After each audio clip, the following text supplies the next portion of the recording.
a good show.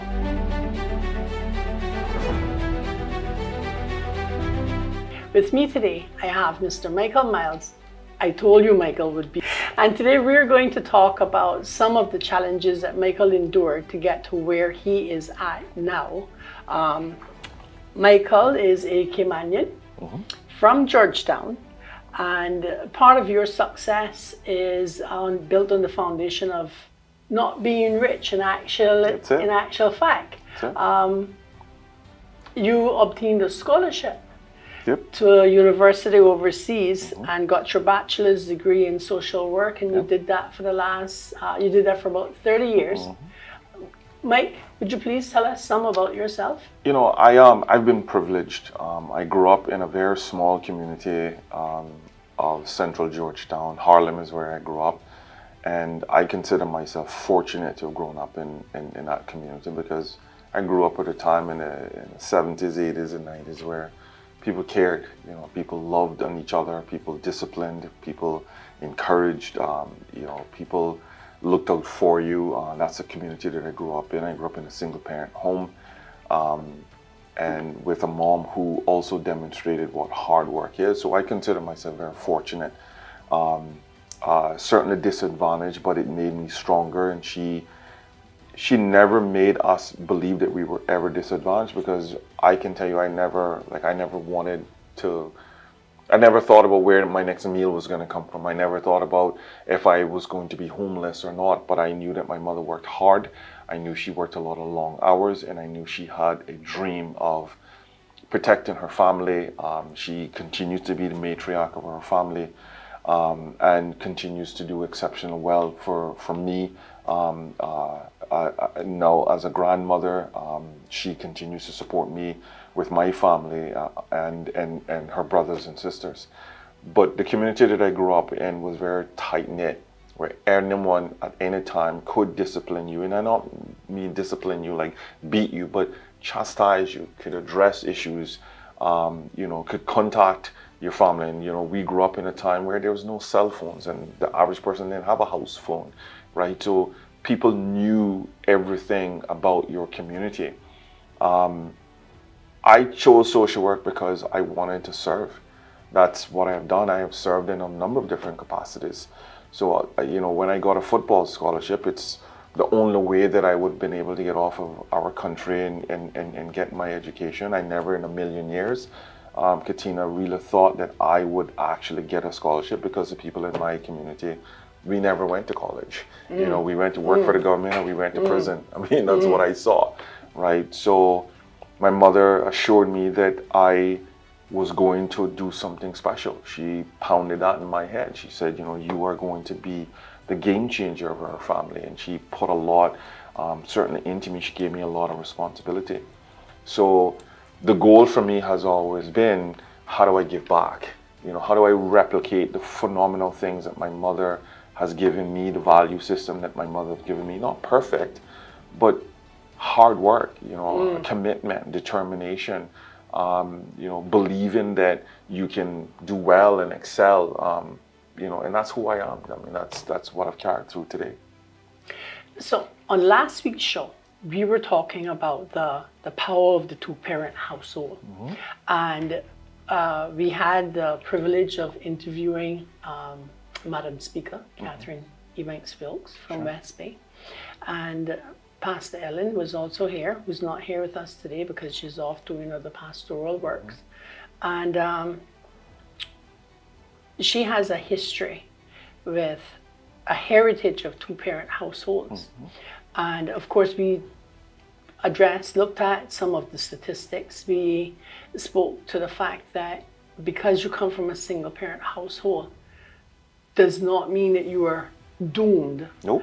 And here you are attesting on the very next show to your mother's efforts to ensure that she provided for and equipped her children as far and as much as they needed to empower her children to be successful in life. Now, it seems to me that perhaps being a single parent is becoming something somewhat of an entitlement, a catchphrase, an excuse. Yeah. or disadvantaged. I mean, people. I work with a lot of single parents, fathers and moms. More moms than dads, but I do work with a lot of single parents, and I sense they believe that they're at a disadvantage. I don't see the disadvantage. We have more in our country now, more access to so many things in our country now than my mother had when she was raising us in the 80s and 90s. So I have to remind them of all the phenomenal things that we have that my mother didn't have. She had to work 3 jobs. She went from being a stay-at-home mom to being husbandless, and my father was the main breadwinner, to saying to herself, oh wow, I now have to get back out to work. When I was born, she stayed home with me, and she couldn't do that anymore. And then, where we were living got real bad because in mid-80s, drugs broke out.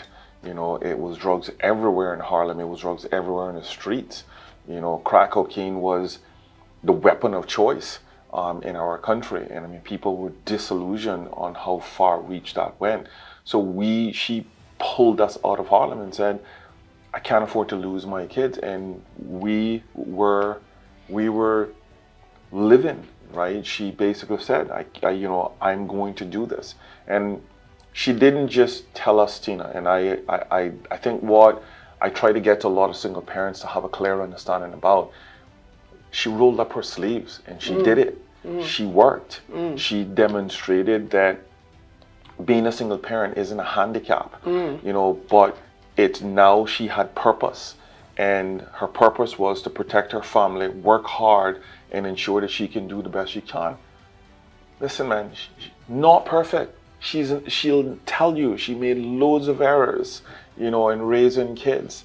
But she did everything she possibly can to keep us safe, and that's what it was for me. She engaged us in sports. She engaged us in youth activities, church activities. She found everything that she can do while she was working.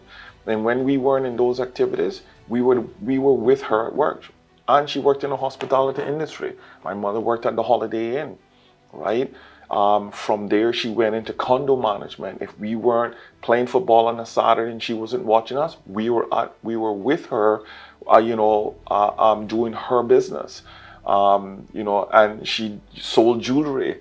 I mean, she did whatever it took. What I sense today is that single parent homes have become this thing of, I can't do it. I don't want to do it, and the government should be doing it for me. And I think it's wrong. The government the government wasn't involved when you were procreating. Why should the government have to raise your kids? The government's responsibility is to create opportunity for its citizens. And I think that our government does a fairly great job about that. There's some policies that I'm in a disagreement with. But at the end of the day, I think overall the government does a fairly good job in providing us with opportunity. What I have also sensed is that we've given our people too much to a point where it's to our detriment. We simply don't want to work, because our government continues just to pay out. And I think it's wrong. So single parent homes, I'm not saying it's not challenging. It is to have one parent raise some kids. It was hard for my mother. It was at times excruciating hard. But the community, she surrounded herself with the community. She introduced us to people like Gillis Seymour and Jocelyn Morgan and Winston Jung, and I can tell you loads of phenomenal people. My mother never missed a reporting session, right? She came to every one of my football games. I played football sometimes 7 days a week. If she was there on a Saturday morning at my Pee Wee game. When I became more in the junior leagues, she was there on a Sunday evening when I played in the Caymanian Football Association leagues. She was there. She was there when I played internationally. We went to Florida just about every year between 11 and 12 years old to about 18 years old. She gave me the money, but she also prepared me as well to say, okay, well, you need to do some stuff. So I had, a summer job. One of my first jobs was in construction, right? She engaged me in a number of things. She engaged my siblings in a number of things. Not perfect. You know, I'm not here to say that single parent is not challenging. It is. But it's possible to bring out it great is very citizens from absolutely, it. But man. I think from what you're saying, and my mother raised 3 of her 4 children, because one of her children was actually raised in New York by her father.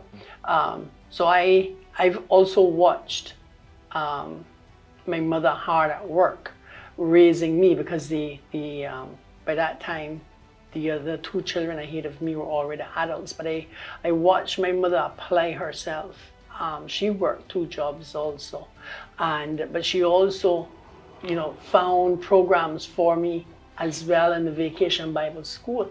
And so I think what our stories show is that even when you have a single parent household, there are a number of facets, a number of tools that must be utilized. Absolutely. One is the perseverance of the parent. Absolutely.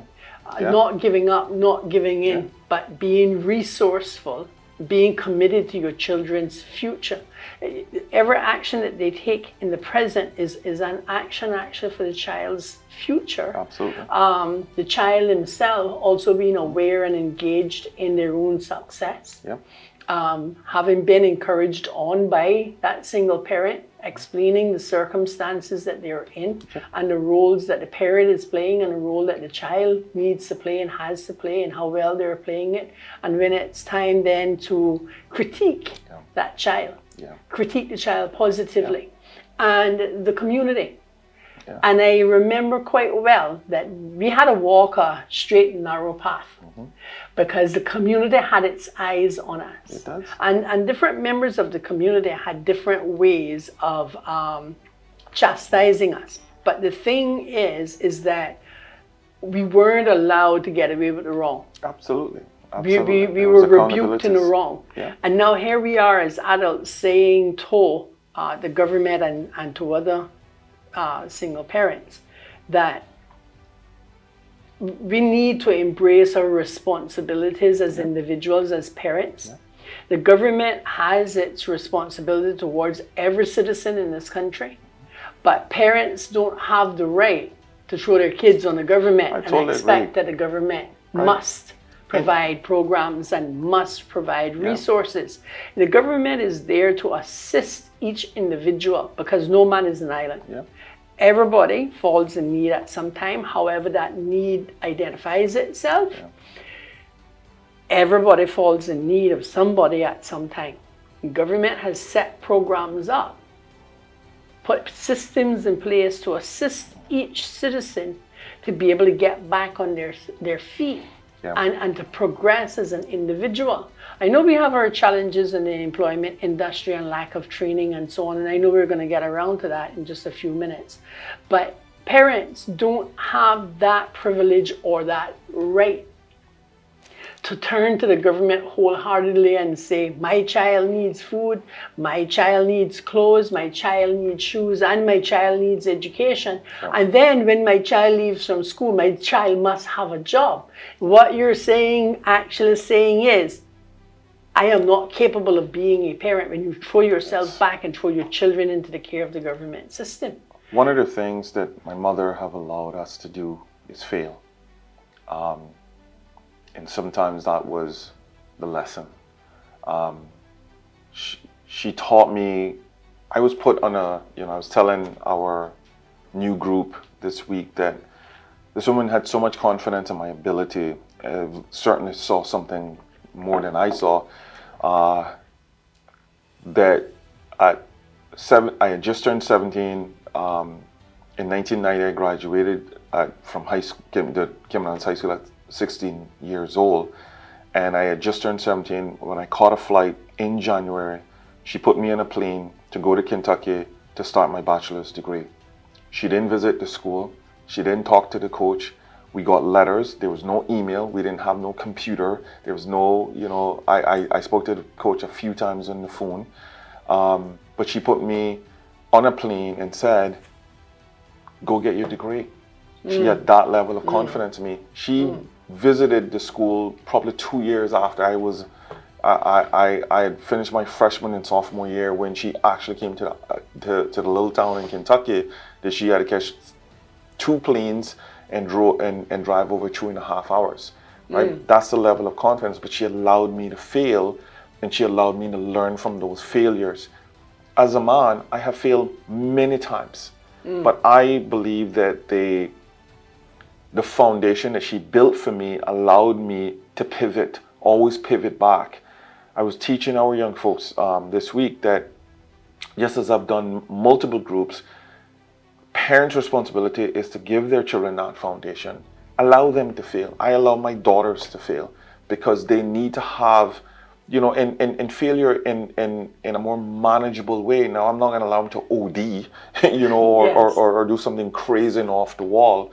But kids need to learn levels of pain because as an adult, when you can't get up after being kicked down, that's a major concern. And that's what's happening today, Katina, is that we are raising a number of young people that the parents of today are protecting every possible angles that they don't want their kids to feel any pain. You know, well, I'm a single parent, so I need to give my kids everything. I need to overcompensate now. So that's what I see a lot of, in particular, single parents are doing. My child need a $150 parachute because the kid in the 2-parent home have that. My child need a $1,200 video game because the other kid in the 2-parent home has that. And then when their kids aren't doing well academically, when they're not engaged in anything that's productive, then it's the government's responsibility, or it's, you know, the neighbor's responsibility, or it's social media's responsibility, and so forth. Whereas I'm not here to give my kids everything. I'm gonna take care of their needs, but the things that they truly want, they need to work hard for that stuff, because I need to work hard for my stuff as well. And I think that that's the message that I consistently give single parents. Your kid don't need the $1,500 cell phone. If they want that, they need to get a summer job. They need to earn it. Absolutely. It's all earned now rather than given, because it's this expectation that society owes me something. Because my mother gave me everything, so now society owes me something, and I shouldn't have to work hard because I didn't have to work hard, you know, for the 16 years or 18 years of my of being at home. I am now seeing kids in their late 20s that have never worked in our country. 25, 26, their grandmothers are bringing them to me. They have never been employed, ever. And I'm like, how do you live? And I'm like, well, you know, my grandmother gives me money. For 15 years? Really? Wow! That must be amazing, right? Now, overcompensation and creating emotionally fragile individuals who can't handle when you say no, when I say no, when someone else says no, and this sense of entitlement. And I think, Mike, that what is happening a lot in our society today because of this overly protective approach that's happening. And I know that there are a lot of variables today that our parents didn't have to calculate. For example, we didn't have social media. We didn't have cell phones. We didn't have Jordans. So all of that competition and those influences, they were out the window. And most families didn't have TV. So parentage today has some elements to it that our parents didn't have to endure. But in all of that, parents need to then be a whole lot more attentive to their children, because if they are not, they're ultimately setting them up for failure, a failure that they won't be able to pull their children out from, because they're now adults and you've never allowed them to fail. You've never allowed them to stand on their own 2 feet. You've never allowed them to go out there and earn something. And so when they don't qualify for the job, or someone tries to correct them in a frame of thought that they have, all of a sudden the world is against them. And that's because they have not been allowed to grow, to truly grow. It's just been coddled all along, you know. And Mike, I know that you spent a lot of time in your work trying to address another side of childhood, and that's juvenile delinquency. Yeah. And your mother fortunately pulled you out from an area in which you could have become influenced Absolutely. by your environment and Yeah. those around you into certain behaviors that have led to juvenile delinquency. Now, you worked in social work for some 30 years Yeah. altogether. I'm still in social work. Still in social a work. different I'm doing social work and training now. I'm doing yes. social work and education, Yes, adult education. yes, Yeah. yes. So some of the programs that you were instrumental in creating to arrest or intervene or prevent juvenile delinquency were programs like BEST. Yeah. You want to tell us some about those so programs? you know, I created the behavior education support team, and you know, the team was responsible for cutting across barriers in government. It's segmented, it's scattered. Social workers don't speak to X person, then you have mental health experts. There's very little communication. So my responsibility in the Ministry of Education was to bring all of these services together and communicate. For instance, the police department visit many of our homes, in particular of our most vulnerable families, but we never tap into the police department to be part of meetings to talk about the vulnerabilities of a lot of our children. We missed that opportunity. So I pulled all of these organizations together, and we would have BEST team meetings in all of our public schools. We identified all of the high-risk students and what their vulnerabilities were, what their resiliences were. We were able to, with me advocating on the outside, to address community needs that these youngsters need. The school is seeing a child fail, but they don't understand that that child is raising themselves, that child had to hitch a ride from West Bay or from East End to just get to school, or they don't have uniforms. I mean, I had young people who didn't go to school because they simply just needed a uniform, or they didn't have shoes, or they didn't have books, or they didn't have whatever. But all the school saw was a troublemaker, right? Or they had a parent that was in prison.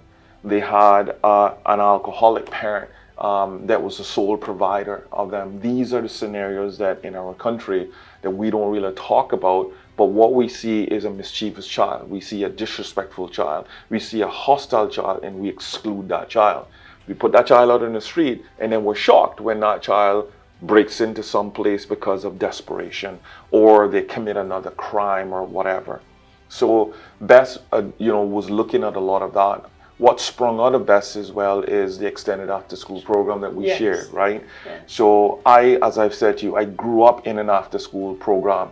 I played football 7 days a week. Monday through Friday, once I finished school, from 3 o'clock to 6 o'clock, or from 3 o'clock to 4 o'clock, we did our homework, and then Coach Gilly or another coach came in from 4 o'clock, and we played throughout. I was always in the national team program. I played club football, so I had loads of different training. My trainings at times started from 5 o'clock in the morning. The annex football field was, my savior. When I went on to you would have sometimes 200 players waking up at 5 a.m. in the morning from all over this country to compete for 20 spaces on the national team, and so I felt that I should give our kids that.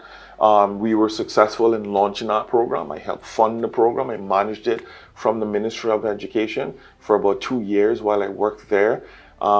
Today the program is now in every public school. It's now fully funded. The YMCA now manages that program. I brought in the SNAP program, Stop Now and Plan. It's a best practice program. That program is certainly being managed by the Farmer Resource Center. We also looked at Youth Act. We launched Youth Act and Crime Prevention Days. You were heavily involved in that. Bonnie Anglin spearheaded that program throughout, and SNAP. We actually funded SNAP through Youth Act. And it was phenomenal. I mean, these are all really great programs. I also had like a community program where, because the government would never give me the funds, or they never would give me access to funds, so I created a network of support.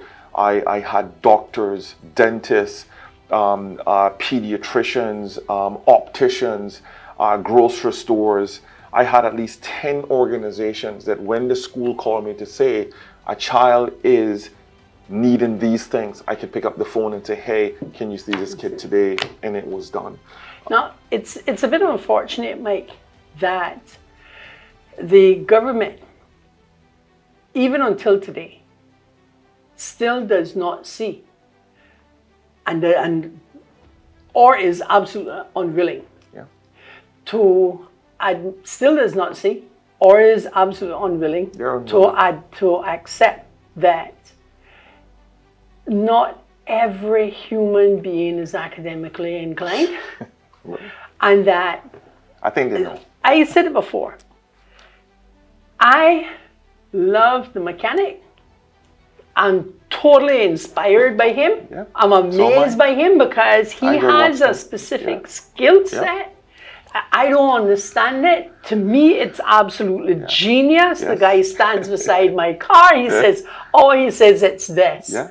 Turn it off and let me have a look. And then he gets in there and he can't even see sometimes, he's there and he got his tools and he's talking to you and everything. And he's talking about this and that. And the last time he's seen that person, he gets back out and he says, all right, he says, go ahead, so start it now. Yeah. Right? I love when they say start it. Yes. And he says, see, I told you, so all right, go ahead now. That is phenomenal skill. Yes. And it's not embraced in Cayman.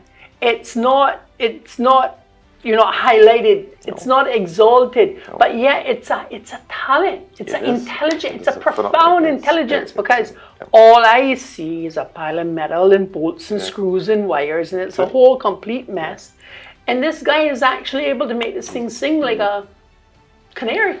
I look at automotive because they're no longer called mechanics. They're now technicians, and they are phenomenal people. I look at them no more. I look at a plumber, an electrician, an HVAC technician, a heavy equipment operator, no different than I look at a surgeon with a scalpel in their hands. Very much so. Same way, same level of skill set, just on different parts, different standards, different parts of the skill set. These people are highly skilled. I've enjoyed working with loads of talented young people. Our heritage, Tina, was what? In our country, we were boat builders, we were mechanics, we were fishermen. Correct. Like we were home builders. That's what we did. We did plaiting. Absolutely. And we wove rope. Absolutely. And some of that rope still survives up until today. Correct. And much of the thatch precisely still survives. Thatch products still survive up until today. Now, Mike, you now have Inspire Cayman Training. Yeah. And sadly to say, the government still did not see why vocational training should be heavily invested in. No. But you have continued to persist. You have now set up a very successful program. Yeah. And I am happy to report that I too participated in one of the Inspire Cayman Training programs with the Financial Peace University training. Because as intelligent as I am, I did not understand finances the way that I came to understand them at the Financial Peace University. And I just want to take the time to encourage everyone to investigate the Financial Peace University course, which is available through Inspire Cayman Training. If you think you understand finances now, I challenge you. And if you're having financial problems, I encourage you to investigate, participate in the Financial Peace University course. Yeah. But tell us some more about Inspire Cayman Training. As I've told you, and certainly our listening audience, I've been a social worker for over 30 years. I've done social work in many different settings, from the private sector to the public sector, always supporting and serving people. That's who I am, because so many people have served me. Inspire was born out of frustration. I worked in the Ministry of Education for 6 years. I worked specifically with at-risk children, creating these programs that you and I were involved with BEST, the Extended After School Program, Youth Act. None of it was really funded primarily from the government. Right, We always, right. Bonnie and I was always looking funds, but we were always dealing with public school kids because those were the youngsters that needed our support, Yes. needed our service. I got tired after I started to get very frustrated between 2015 and 2016 that we weren't doing enough. And I got also frustrated that one of the biggest issues that I saw happening were we had too many kids going to prison. Yes. We had a pipeline from John Gray, Clifton Hunter, and Suffolk right into Northwood Prison. You asked earlier about the whole levels of at-risk and juvenile statistics. I tracked over 180 students who had committed crimes as juveniles. The government knew this because I shared all of this data with them. I tracked them through our juvenile system, and what became very apparent is all of these, at least 80% of these youngsters were also committing crimes when they hit 16 or 17 years old or 18 years old, and now they were now in the adult courts. I shared all of that with them. What broke I would say what the straw that broke the camel's back for me was I tried to get another program, a diversion program, to stop this from happening, because what was happening is that let's say a kid would do some sort of petty theft. He'd be arrested by the police department. He will then end up in youth court. A social worker will then be provided to him. He had all of these services, but he'd be prosecuted. So now he's already in the system. That kid is now a criminal. I wanted to stop that. I wanted that if that kid was found, let's say, shoplifting or something like that, we will divert him towards the services that he needed. He probably needed to be fed. He needed to be in school. Why was he suspended? Let's look at all the risk factors behind that. In 2017, I left Inspire and I transitioned to Hope Academy, and it was probably the best decision that I made because I saw education at the highest level. It restored faith that education could actually work. But I was frustrated because loads of the youngsters that I had worked with in the public schools were going to prison. They were consistently going to prison, and I became bitter, and I kept on complaining about it. And my wife got tired of hearing me complain about it, and she's like, "Dude, you need to do something about this. Like you need to do something." And I kept on saying, "But I don't have any money." And then she was like, "We do have money. Use the money for good." So we coupled our money together. I used my own personal finances. I was managing the skate park. That's another program that I've taken over. So I took over the skate park. I sold scooters out of the back of my car, and I raised $60,000 and I launched Inspire. It's licensed, it's accredited. I worked 2 years at Hope Academy, and I was managing Inspire for 2 years, and it was the hardest thing that I've had to do. I worked almost 16-hour days, and after the election, so 2 years ago, I was running a full-time election, working at Hope Academy for 10 hours a day, and managing Inspire Cayman. And after the election, I said, okay, I need to transition to full-time with Inspire, and I've never looked back. Inspire have done more. When I started Inspire 5 years ago, Inspire was all about technical vocational education training. Today, Inspire has evolved. We are workforce development. We've had to go through that evolution because the people that are coming into us, the Caymanians that are coming into us, they are skilled. They need more than more skills. They need hope. Yes. What we are now doing is providing hope for the hopeless. I'm now having youngsters as young as 15 and 16 years old that by the time they get to us, their hands is in the air and they're losing hope that they have a place in our community, a place in our country. Their parents are struggling. They come to me looking a job, but multiple times, 99% of the people that come to me already have employment. So what I have designed Inspire to be is a place of service. I provide a service. I provide hope for folks. We have taken vocational program and life skills program and merged them. What we focus on 90% of the time is creating resilience within people, because they'll get a job. 99% of the people that complete our program move on into employment, and they're now keeping those employment. But we weren't finished. We needed more services because of all of the issues that I saw with the folks that we were serving.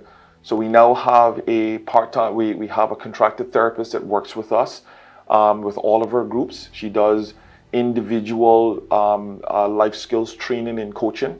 We are now in water sports.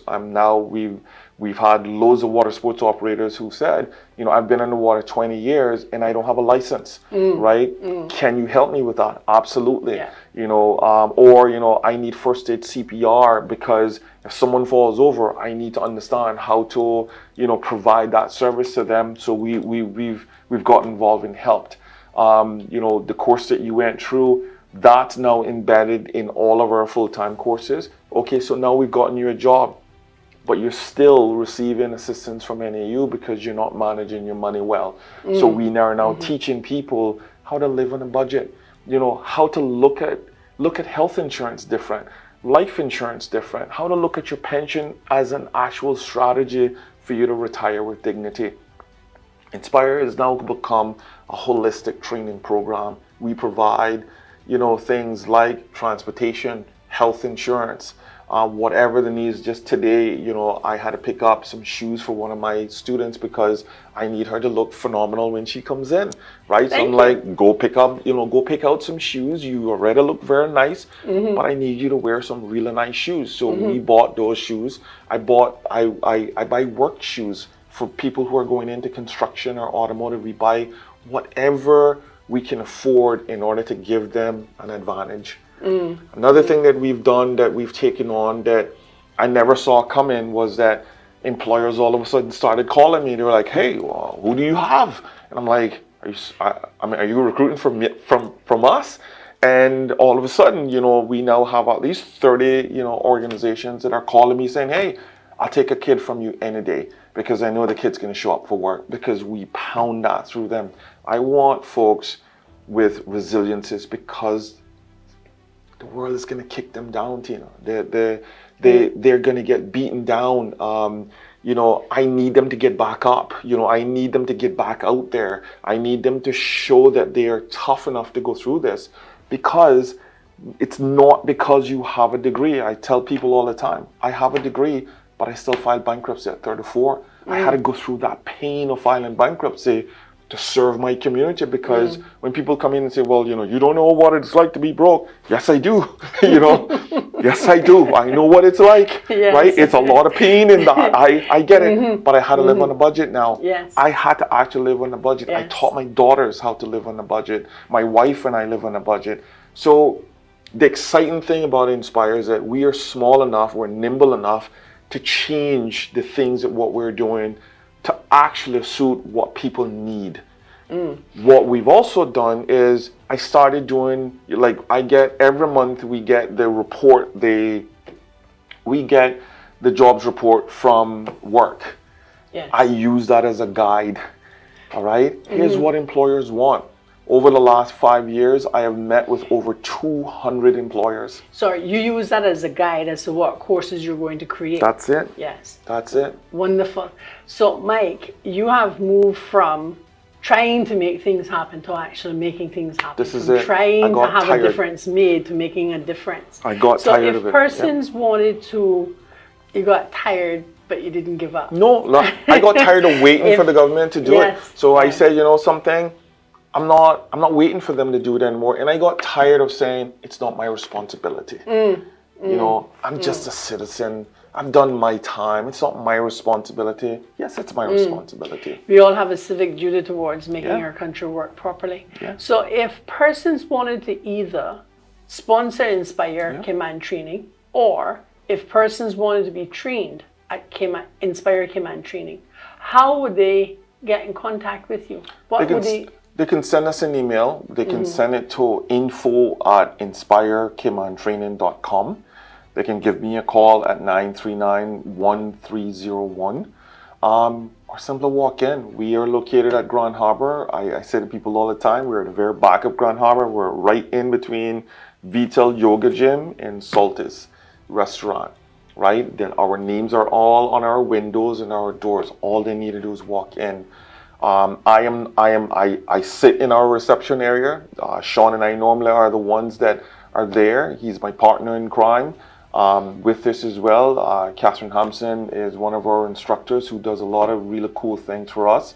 And the Ritter started Inspire with me. He's done an incredible amount of work to get us where we needed to go.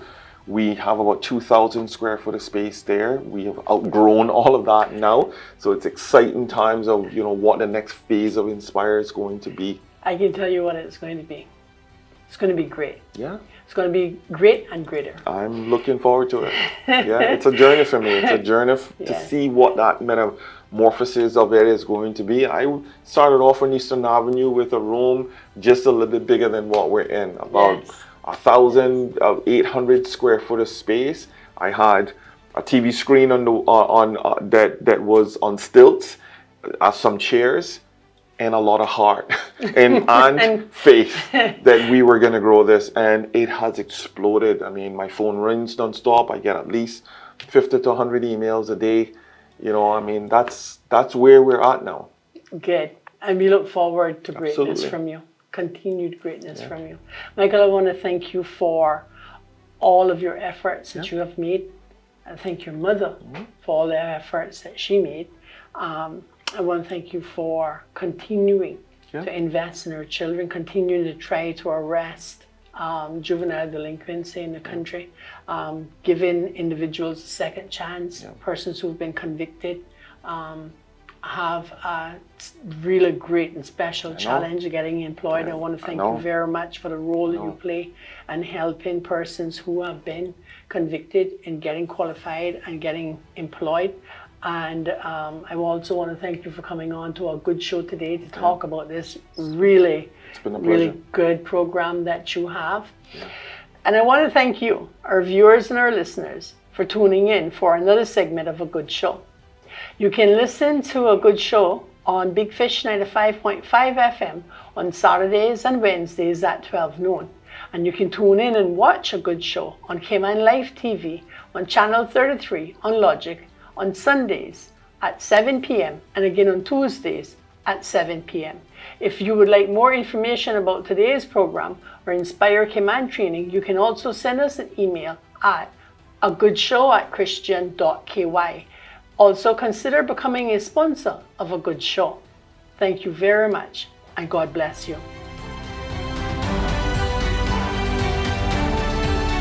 A Good Show is proudly sponsored by H. Philip Ebanks, Attorney at Law.